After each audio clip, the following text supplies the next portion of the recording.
उदल की वीर गाथा कवि जगनिक ने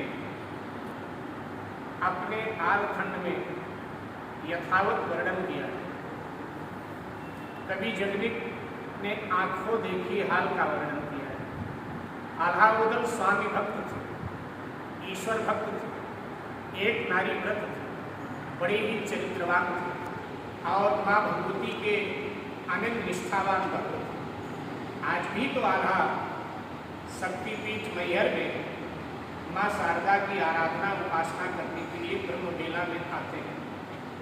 जगनिक कवि का आल्हा खंड अगर कायर भी सुन ले तो उसमें भी जोश पैदा हो जाता है। जब हमारे यहाँ स्वतंत्रता संग्राम चल रहा था 1857 में, तो कवि जगनिक की जो कविता थी आल्हा खंड की, वह हमारे स्वतंत्रता संग्राम सेनानियों की कंठहार बनी हुई थी। डॉक्टर सुभद्रा कुमारी चौहान ने भी तो लिखा है अपने काव्य में, और चंद्रवरदाई को और जगनिक को बड़े आदर से उन्होंने याद किया है कि जगनिक अथवा कवि चंद नहीं, बिजली भर दे वो छंद नहीं, ऐसा कहकर डॉक्टर सुभद्रा कुमारी चौहान ने भी इनको याद किया है। आल्हा खंड में एक दृश्य जगनिक कवि रखते हैं जनमानस के सामने। पृथ्वीराज चौहान और महोबा वालों का भीषण युद्ध प्रारंभ है।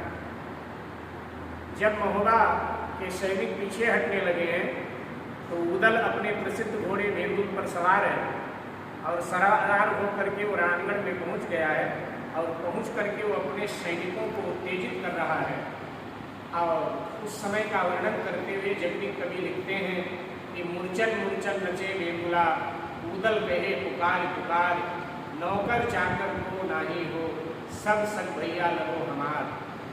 पथ आगे पत जाए हमारे, पग पीछे पत जाए तुम्हार, दे दे पानी रजपूतन को उदल आगे दियो बढ़ाए, झुके सिपाही महोबे वाले जिनको मार मार रट लाल, बड़े लड़ैया महोबे वाले जिनकी मार सही ना जाए। इस तरह से कवि जगनिक आंखों देखी दशा का वर्णन करते हैं।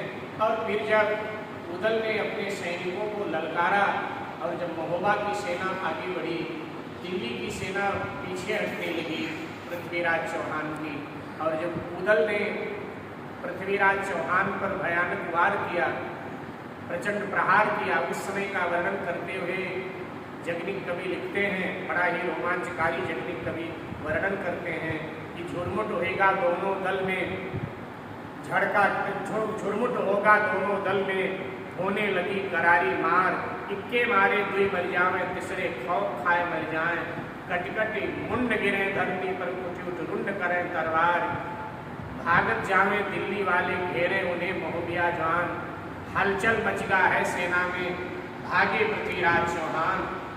इस तरह से पृथ्वीराज चौहान मोर्चा छोड़कर भगने लगते हैं और अंततः जब चंद्रवरदाई उन्हें धिक्कारता है तो पुनः सामने आते हैं और अंततः उदल के प्रचंड प्रहार से पृथ्वीराज चौहान घायल हो जाते हैं, अपने हाथी से नीचे गिर जाते हैं और तब उदल उन्हें प्राणदान दे देता है और कहता है कि जाओ, मैंने तुम्हें प्राणदान दिया, चाहता तो मार देता, लेकिन उसने उनको प्राणदान दिया। लेकिन आगे पृथ्वीराज चौहान ने क्या किया, जरा गौर से सुनिएगा कि आगे पृथ्वीराज चौहान ने क्या किया।